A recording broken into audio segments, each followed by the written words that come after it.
ஆனது திருச்சி துறையூரில் அதிமுக பொதுச் செயலாளர் எடப்பாடி பழனிசாமியின் அந்த பிரச்சார கூட்டத்தின் போது ஒரு ஆம்புலன்ஸ் வந்ததும் அந்த ஆம்புலன்ஸ் ஓட்டுநர் தாக்கப்பட்டார். இதே போன்று இதற்கு முன்பு எடப்பாடி பழனிசாமி இதே போன்று இந்த மக்களை காப்போம் தமிழகத்தை மீட்போம் என்ற பிரச்சார பேரணியில் அவர் பேசிக் கொண்டிருந்த போது ஆம்புலன்ஸ் வந்ததும் அவர் விடுத்த எச்சரிக்கை சர்ச்சைக்குரிய கருத்தாக அனைவராலும் விவாதிக்கப்பட்டது. இந்த சூழ்நிலையில் திருச்சி துறையில் இரண்டாவது முறையாக இது போன்ற ஆம்புலன்ஸ் வந்ததை அடுத்து அங்கு எடப்பாடி பழனிசாமி வருவதற்கு முன்னரே அங்கு கூடியிருந்த தொண்டர்கள் ஆம்புலன்ஸ் டிரைவரை தாக்கி இருக்கிறார்கள். மேலும் அந்த ஆம்புலன்ஸில் இருந்த கர்ப்பிணி பெண் ஊழியர் ஒருவரையும் தாக்கி இருப்பதால் இந்த சம்பவம் மீண்டும் தமிழகம் முழுவதும் பேசுபொருளாகி இருக்கிறது. இதையடுத்து மக்கள் நல்வாழ்வுத்துறையின் சார்பாக ஒரு புதிய அறிவிப்பு வெளியாகி இருக்கிறது. இதனால் ஆம்புலன்ஸ்களை தடுத்து நிறுத்தினால் அவர்களுக்கு 3 ஆண்டுகள் முதல் 10 ஆண்டுகள் வரை சிறை தண்டனை விதிக்கப்படும்.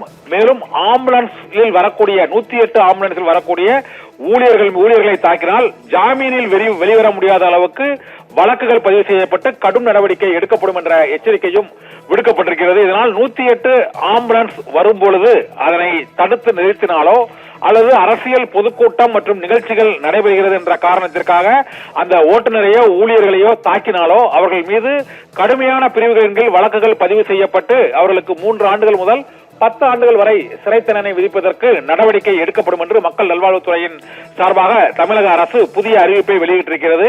இதனால் ஆம்புலன்ஸ் விவகாரம் அரசியலாக்கப்படக்கூடாது என்றும் பொது ஊழியர்களை அரசு ஊழியர்களை மறிப்பதோ பணி செய்ய விடாமல் தடுப்பதோ ஏற்றுக்கொள்ள இயலாது என்றும் திருச்சி துறையூரில் மட்டுமல்ல இது தொடர்ச்சியாக பல்வேறு பேரணிகள் மற்றும் ஊர்வலங்கள் பொதுக்கூட்டங்கள் நடைபெறும் பொழுது அந்த வழியாக ஆம்புலன்ஸ் சென்றால் அதற்கு இடையூறு ஏற்படுத்தக்கூடாது என்றும் மக்கள் நல்வாழ்வுத்துறை இந்த அறிவிப்பின் மூலமாக கேட்டுக் கொள்ளப்பட்டிருக்கிறது.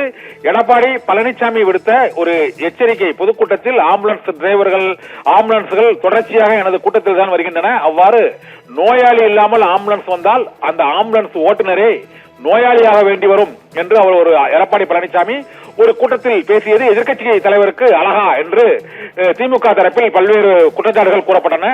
இந்த சூழ்நிலையில் தான் நேற்று முன்தினம் திருச்சி துறையூரில் இதே போன்று எடப்பாடி பழனிசாமி பேசவிருந்த அந்த கூட்டத்திற்கு முன்னதாக வந்த ஆம்புலன்ஸ் தாக்கப்பட்டதை அடுத்து மக்கள் நல்வாழ்வுத்துறை புதிய எச்சரிக்கை அறிவிப்புகளை வெளியிட்டிருக்கிறது. ஆனந்தி.